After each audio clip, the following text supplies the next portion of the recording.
ಸರ್ಕಾರ ಪರಿಶಿಷ್ಟ ಜಾತಿ ಹಾಗೂ ಪಂಗಡದ ವಿದ್ಯಾರ್ಥಿಗಳು ಶಿಕ್ಷಣದಿಂದ ವಂಚಿತರಾಗಬಾರದು ಎಂದು ಶಿಕ್ಷಣದ ಜೊತೆ ವಸತಿ ಕಲ್ಪಿಸಿಕೊಟ್ಟಿದೆ. ಆದರೆ ಇಲ್ಲೊಬ್ಬ ತನ್ನ ಬೇಜವಾಬ್ದಾರಿಯಿಂದ ಫೋನ್ ಸ್ವಿಚ್ ಆಫ್ ಮಾಡಿ 2 ಗಂಟೆಗಳ ಕಾಲ ವಿದ್ಯಾರ್ಥಿಗಳನ್ನು ಪರೀಕ್ಷೆ ಬರೆಯದೆ ಹಾಗೆ ಕೂರಿಸಿದ ಘಟನೆ ಗೋಕಾಕ್ ತಾಲೂಕಿನ ಗೊಡಚಿನಮಲ್ಕಿ ಡಾಕ್ಟರ್ ಬಿ.ಆರ್. ಅಂಬೇಡ್ಕರ್ ವಸತಿ ಶಾಲೆಯಲ್ಲಿ ನಡೆದಿದೆ. ಹೌದು, ಶುಕ್ರವಾರ ದಿನಾಂಕ 9/1/2026ರಂದು ಗೋಕಾಕ್ ನಗರದ ಕೊಂಪ್ ಆಸ್ಪತ್ರೆಯ ಕಟ್ಟಡದಲ್ಲಿ ಬಾಡಿಗೆಯಲ್ಲಿ ನಡೆಯುತ್ತಿರುವ ಡಾಕ್ಟರ್ ಬಿ.ಆರ್. ಅಂಬೇಡ್ಕರ್ ವಸತಿ ಶಾಲೆ ಗೋಕಾಕ್ನಲ್ಲಿ ವಿದ್ಯಾರ್ಥಿಗಳಿಗೆ ಮುಂಜಾನೆ 10 ಗಂಟೆಗೆ ಪರೀಕ್ಷೆ ನಡೆಸಬೇಕಾಗಿತ್ತು. ಆದರೆ ವಸತಿ ಶಾಲೆಯ ಪ್ರಿನ್ಸಿಪಲ್ ಶಿವಲಿಂಗ್ ಬಸಾಪುರಿಯವರು ತನ್ನ ಬೇಜವಾಬ್ದಾರಿಯಿಂದ ಮಕ್ಕಳ ವಿದ್ಯಾಭ್ಯಾಸಕ್ಕೆ ಕುತ್ತು ತಂದಿದ್ದಾನೆ. ಆದರೆ ಇದರಿಂದ 2 ಗಂಟೆಗಳ ಕಾಲ ತಡವಾಗಿ ಪರೀಕ್ಷೆ ಬರೆದಿದ್ದಾರೆ. ಅದು ಕೂಡ ಸರಿಯಾದ ಸಮಯಕ್ಕೆ. ಗೋಕಾಕ್ ಬಿಆರ್ಸಿ ಅವರು ಬಂದ ಮೇಲೆ ಅಧಿಕಾರಿಗಳ ಒಪ್ಪಿಗೆ ಮೇರೆಗೆ ಪಕ್ಕದ ಶಾಲೆಯಿಂದ ಪರೀಕ್ಷೆ ಪತ್ರಿಕೆ ತರಿಸಿ ವಿದ್ಯಾರ್ಥಿಗಳಿಗೆ ಪರೀಕ್ಷೆ ಬರೆಸಿದ್ದರು.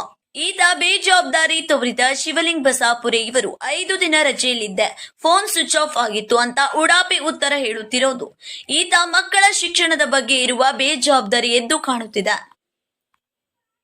ಈತ ಬೆಳಗಾವಿ ಅಧಿಕಾರಿಗಳಿಗೆ ಇಲ್ಲಿನ ಘಟನೆಯ ಬಗ್ಗೆ ಮಾಧ್ಯಮದವರು ತಿಳಿಸಿದಾಗ ಅವರು ಶಿವಲಿಂಗ್ ಬಸಾಪುರಿ ಇವರ ಮೇಲೆ ಕ್ರಮಕ್ಕಾಗಿ ಅಧಿಕಾರಿಗಳಿಗೆ ಸೂಚನೆ ನೀಡಿದ್ದೇವೆಂದು ತಿಳಿಸಿದ್ದಾರೆ. ಆದರೆ ಓರ್ವ ವಸತಿ ಶಾಲೆಯ ಪ್ರಿನ್ಸಿಪಲ್ಗೆ ರಜೆಯ ದಾಖಲೆ ತೋರಿಸಿದರೆ ಯಾವುದೇ ದಾಖಲೆ ಇಲ್ಲ. ಇಂಥವನು ಮಕ್ಕಳಿಗೆ ಯಾವ ರೀತಿ ಶಿಕ್ಷಣ ನೀಡುತ್ತಾನೆ ಎಂಬುದು ಇಲ್ಲಿ ಕಲಿಯುವ ಪಾಲಕರ ಯಕ್ಷ ಪ್ರಶ್ನೆಯಾಗಿದೆ. ಮಕ್ಕಳ ಶಿಕ್ಷಣದ ಜೊತೆಗೆ ಚೆಲ್ಲಾಟವಾಡುವ ಡಾಕ್ಟರ್ ಬಿ.ಆರ್. ಅಂಬೇಡ್ಕರ್ ವಸತಿ ಶಾಲೆಯ ಪ್ರಿನ್ಸಿಪಲ್ ಶಿವಲಿಂಗ್ ಬಸಾಪುರಿ ಮೇಲೆ ಕ್ರಮ ಕೈಗೊಳ್ಳುತ್ತಾರಾ ಎಂಬುದನ್ನು ಕಾದು ನೋಡಬೇಕಾಗಿದೆ. ಸಮೀರ್ ಅರ್ಬಾವಿ, ಗೋಕಾಕ್ ನ್ಯೂಸ್ 23. ಸರ್ ನಮಸ್ಕಾರ ಸರ್. ಇವತ್ತು ಪೂರ್ವ ಸಿದ್ಧತಾ ಪರೀಕ್ಷೆ ಸರ್ ಕರೆಕ್ಟಾಗಿ 10 ಗಂಟೆಗೆ ಸ್ಟಾರ್ಟ್ ಆಗಬೇಕಾಗಿತ್ತು. ಇಲ್ಲಿರ್ತಕ್ಕಂತಹ ಮುಖ್ಯೋಪಾಧ್ಯಾಯರು ರಜೆಯ ಮೇಲಿದ್ದ ಕಾರಣ ಸರ್ ಅವರು OTP ಹೇಳಿದಾಗ ಮಾತ್ರ ಆ ಪ್ರಶ್ನೆ ಪತ್ರಿಕೆಯನ್ನು ಇಲ್ಲಿದ್ದಂತಹ ಸರ್ ನೆಕ್ಸ್ಟ್ ಇನ್ಚಾರ್ಜ್ ಯಾರ್ತಾರಲ್ರಿ ಅವರು ಸರ್ ಡೌನ್ಲೋಡ್ ಮಾಡಿಕೊಂಡು ನೆಕ್ಸ್ಟ್ ಸರ್ ಮಕ್ಕಳಿಗೆ ಹಂಚ್ಬೇಕಾಗತ್ತೆ. ಅವ್ರದ್ದು ಫೋನ್ ಸರ್ ನಾಟ್ ರೀಚಬಲ್ ಅಥವಾ ಸರ್ ಸ್ವಿಚ್ ಆಫ್ ಇದ್ದದ್ರಿಂದ ಸರ್ ಇವರಿಗೆ OTP ಹೇಳೋಕ್ಕಾಗಿಲ್ಲ. ಅದಕ್ಕಾಗಿ ಸರ್ ಇವರಿಗೆ ಕ್ವಶನ್ ಪೇಪರ್ ಸರ್ ಡೌನ್ಲೋಡ್ ಮಾಡೋಕ್ಕಾಗಿಲ್ಲ.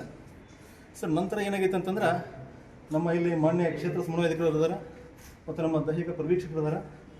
ಜೊತೆಗೆ ಇಲ್ಲಿ ಈ ಸ್ಕೂಲದ ನೆಕ್ಸ್ಟ್ ಇನ್ಚಾರ್ಜ್ ಆಗಿರ್ತಕ್ಕಂತಹ ಗುಡೇನವ್ರು ಸರ್ ಇದ್ದಾರೆ. ಸರ್ ನಾವು ಸರ್ ಸೇಫಾಗಿ ಪಕ್ಕದ ಸ್ಕೂಲಿಂದ ಹ್ಞೂ ರೀ ಮಾನ್ಯ ಉಪನಿರ್ದೇಶಕರ ಅನುಮತಿಯೊಂದಿಗೆ ಸರ್ ಮಯೂರ್ ಸ್ಕೂಲ್ದು ಒಂದು ಪ್ರಶ್ನೆ ಪತ್ರಿಕೆ ತೆಗೆದುಕೊಂಡು ಅಗದಿ ಸರ್ ಗೌಪ್ಯತೆಯಿಂದ ಕಾಪಾಡಿಕೊಂಡು ನಮ್ಮ ಕಚೇರಿಯಿಂದ ಪ್ರಿಂಟ್ ಮಾಡಿಕೊಂಡು ಅಗದಿ ಸರ್ ರಹಸ್ಯವಾಗಿ ಸರ್ ತನಕ ಸರ್ ಮಕ್ಕಳಿಗೆ ಸುರಕ್ಷಿವಿ ಇನ್ನು ಸರ್ ಸುಸೂತ್ರವಾಗಿ ಸರ್ ಪರೀಕ್ಷೆ ಏನೇನು ಸರ್ ನಾವು ಮಾಡ್ಕೊಂಡು ಹೋಗ್ತೀವಿ. ಅವ್ರ ಹೆಸರು ಹೇಳ್ರಿ. ಹೆಸರು ಹೇಳ್ರಿ ಅವ್ರದ SS ಬಸಾಪುರ್ ರಜಾ ಮ್ಯಾಗದಾರ ರೀ. ಹಾಂ ಹಾಂ. ಇಲ್ಲಿ ನೆಕ್ಸ್ಟ್ ಇನ್ಚಾರ್ಜ್ ನೀವು ನಿಮ್ಮ ಹೆಸರೇನು ರೀ? ಗುಡೇನವ್ರು ಬಸಾಪುರ್ ಅಂತಕ್ಕಂಥ ಪ್ರಾಂಶುಪಾಲರು ಮೊನ್ನೆ ದಿನ ಪರೀಕ್ಷೆ ನಡೀತಕ್ಕಂಥ ಸಂದರ್ಭದಲ್ಲಿ ಅವರು ಮೊಬೈಲ್ ಫೋನ್ ಸ್ವಿಚ್ ಆಫ್ ಮಾಡ್ಕೊಂಡಿದ್ರು. ಅದಕ್ಕಾಗಿ ಮತ್ತೆ ಪರೀಕ್ಷೆಯನ್ನು BO ಅವರು ನಡೆಸಿಕೊಟ್ಟಿದ್ದಾರೆ. ಆದರೆ ಅವ್ರ ಮೇಲೆ ಶಿಸ್ತು ಕ್ರಮಕ್ಕಾಗಿ ಉಪನಿರ್ದೇಶಕರು ಚಿಕ್ಕೋಡಿ ಅವರು ನಮಗೆ ಪತ್ರ ಬರೆದಿದ್ದಾರೆ. ಅವರ ಮೇಲೆ ನಾವು ಶಿಸ್ತು ಕ್ರಮಕ್ಕಾಗಿ ನಮ್ಮ ಕರ್ನಾಟಕ ವಸತಿ ಶಿಕ್ಷಣ ಸಂಸ್ಥೆಗಳ ಸಂಘ ಬೆಂಗಳೂರು ಕಾರ್ಯನಿರ್ವಾಹಕ ನಿರ್ದೇಶಕ ED ಸಾಹೇಬರಿಗೆ ಅವ್ರ ಮೇಲೆ ಕ್ರಮ ಕೈಗೊಳ್ಳಲು ನಾನು ಪತ್ರವನ್ನು ಬರೆದಿದ್ದೀನಿ ಸರ್. ಅದೇ ಅವ್ರು ನಾವು ಬೇಜವಾಬ್ದಾರಿ ತೋರಿಸಿದ್ದಾರೆ. DDP ಅವರು ಅವ್ರ ಬೇಜವಾಬ್ದಾರಿ ಅನ್ನೋದು ಕುರಿತನೇ ನಮಗೊಂದು ಪತ್ರ ಬರೆದಿದ್ದಾರೆ ಸರ್. ಆ ಬೇಜವಾಬ್ದಾರಿಗಾಗಿ ಶಿಸ್ತು ಕ್ರಮ ಕೈಗೊಳ್ಳಿ ಅಂತ ಮಾನ್ಯ ED ಸಾಹೇಬರಿಗೆ ಪತ್ರವನ್ನು ಬರೆದಿದ್ದೀವಿ ಸರ್.